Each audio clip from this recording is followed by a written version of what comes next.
One division, I think, is more than enough on any team in this game. I put a video out earlier in the week looking at a game where two divisions of two ships, both from the same fleet, sync dropped into the game. And obviously that can be a bit overwhelming for the other team. Not in that instance, thankfully. Our division of Rusty Buckets managed to pull it back and take a win from that one, but it led to a lot of interesting comments. Let's just say that Wargaming wouldn't have put divisions in the game if they didn't want us to play with our friends. But the ability to sync drop multiple divisions into the same game is perhaps something that can be a little bit overpowering. There are a lot of good fleets out there. There are a lot of good players out there. And if you put those players together in division with communication and with some pretty solid ships, you really can turn the tide of a battle. That isn't to say that a team with all divisions is going to win every game. One of the things that you'll always see me look out for when I'm playing a match is looking for a division and targeting at least one ship in that division, because if you can break that division down, it makes them less effective. So that's something to watch out for. I'm not going to say it's a top tip.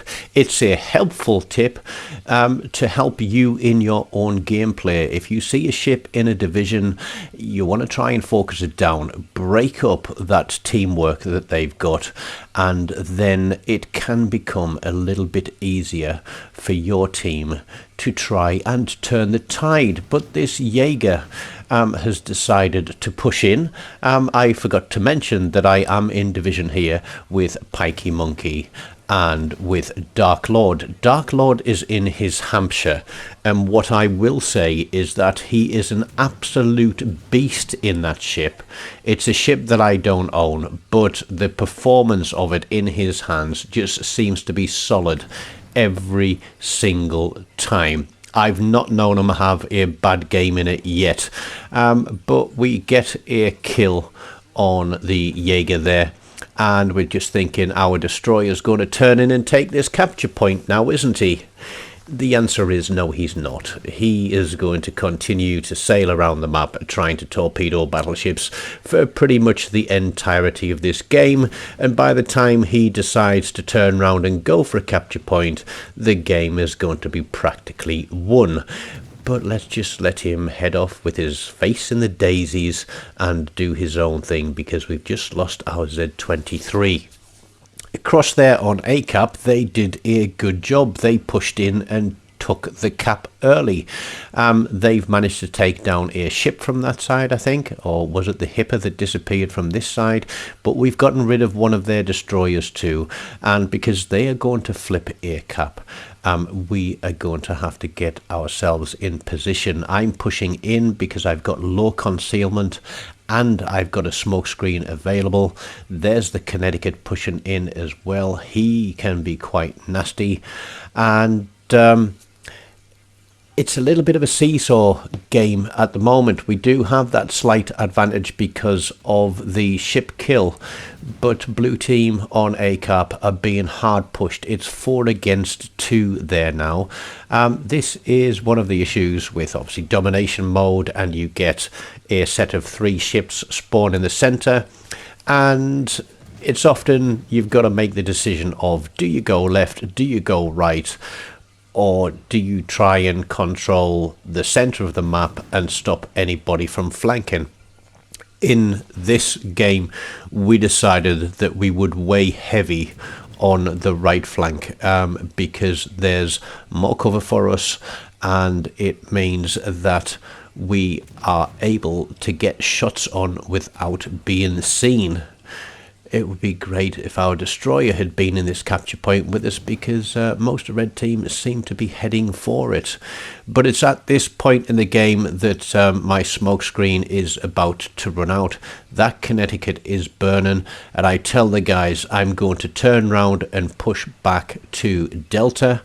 because red team are going to push hard on that flank, and there's pretty much half a team out there, and it's not looking good for the guys that are on that side. Certainly not for our 7 provinces, who gets himself sunk. But the Connecticut is running, he is burning, and he is going to head back to port.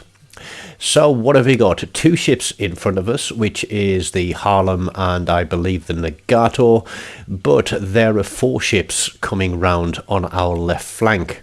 And this is when being in a division pays off, or even not necessarily on a division, but being on communication in game, being aware of the situation as it's developing on the map, and being able to talk and communicate to your teammates. You can use map pings, you can use the command wheel for that, but it also takes a degree of common sense and understanding of the game and its mechanics.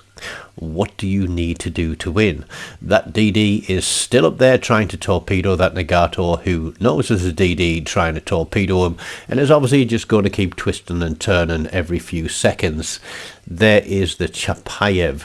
Not good for me, but he hasn't got us spotted yet. He knows he is spotted, and we are going to utilize game mechanics on this bit of the game as well. We've got to put a spread of torpedoes out there. That's one of the differences between the tier 7 Belfast, or is it 6? I can't remember now. The Belfast 43 has torpedoes, whereas the standard Belfast does not. Yeah, Belfast is a tier 7, isn't it? I'm sure it is. No, I'm doubting myself now whether the Belfast is a 6 or a 7. But never mind that. We'll check it out later and refresh my memory.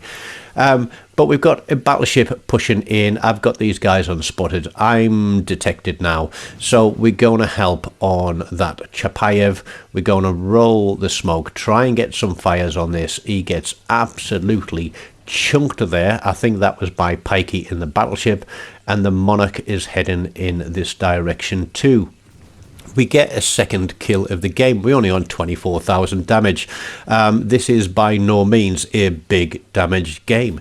It's about showing how communication, teamwork and effort and a single division in a game can make a huge difference. Now, we have fleet tags now, so I was wondering if perhaps that Wargaming would consider implementing something to do with reducing the number of players with the same fleet tag in a game. I backed out my smoke screen because I thought I've been sat here for a while and I want to cover as much of that cap with my radar as I can. And yes, lo and behold, the destroyer has obviously sailed this way and put his torpedoes out, and we pick up another kill assist.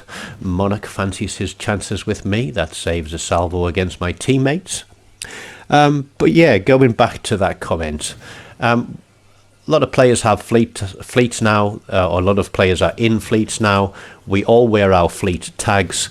So I think perhaps reducing the number of players with the same fleet tag in a match would perhaps prevent a lot of this sync dropping.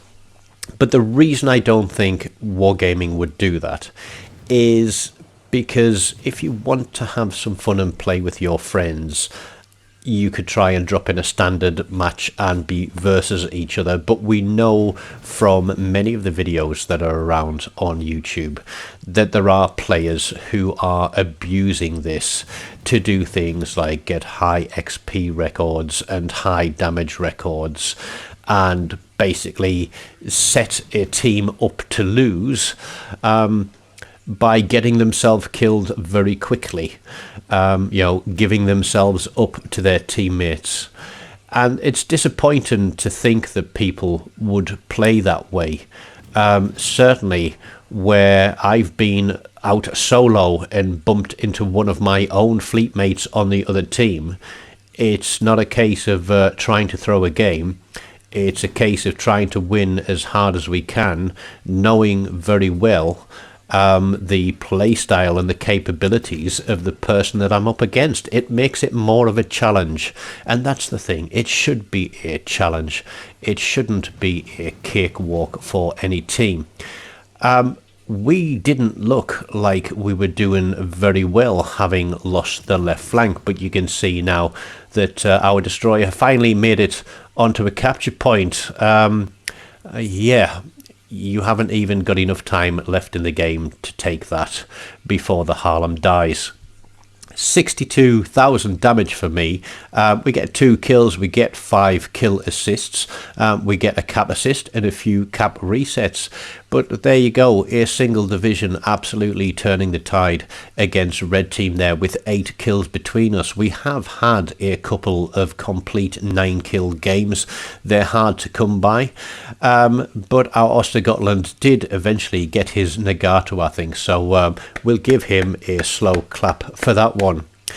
You can support the channel by leaving a super thanks, taking out a channel membership, or there is a PayPal link in, because YouTube take 30% of everything through super thanks and channel memberships.